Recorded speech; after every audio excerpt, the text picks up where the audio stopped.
Hi! మా ఇంట్లో chicken biryani. నేను చేసే చికెన్ బిర్యానీ చెప్పి మరీ చేయించుకొని తింటారు. మా ఇంట్లో వాళ్ళకి ఎంత ఇష్టం అంటే అంత ఇష్టం అన్నమాట చికెన్ బిర్యానీ.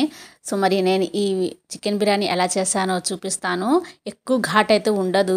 స్పైసెస్ కూడా ఎక్కువ యాడ్ చేయను. నేను ఎలా చేశాననేది చూపిస్తాను, చూసేయండి. ఇక్కడ నేను 1 కేజీ చికెన్ వాటర్లో నీట్‌గా కడుక్కున్న తర్వాత అరగంట ఉప్పు నీళ్ళలో నానబెట్టుకొని ఎక్స్ట్రా వాటర్ మొత్తం తీసేసి ఇక్కడ చికెన్‌కి స్పైసెస్ యాడ్ చేద్దాము. ధనియా పౌడర్, జీరా పౌడర్, చికెన్ మసాలా, పెరుగు, ఉప్పు, పసుపు, కారం, అల్లం వెల్లుల్లి పేస్ట్ మొత్తం వేసేసి ఒక 10 నిమిషాలు పక్కన పెట్టుకోవాలి. మసాలాలు మొత్తం పట్టించి 10 నిమిషాలు పక్కన పెట్టడం వల్ల చికెన్ చాలా తొందరగా ఉడుకుతుంది, చాలా జ్యూసీగా సాఫ్ట్గా తయారవుతుంది అనమాట. ఇక్కడ రైస్ నానబెట్టుకుందాము. 1 కేజీ చికెన్కి 1 కేజీ రైస్ తీసుకున్నాను నేను. 1కి 2 సార్లు చక్కగా కడుక్కున్న తర్వాత నిండుగా వాటర్ అనేది వేసుకున్న తర్వాత 1 టేబుల్ స్పూన్ నెయ్యి, షాజీరా, అల్లం వెల్లుల్లి పేస్ట్, చెక్క, లవంగ, ఇలాచి,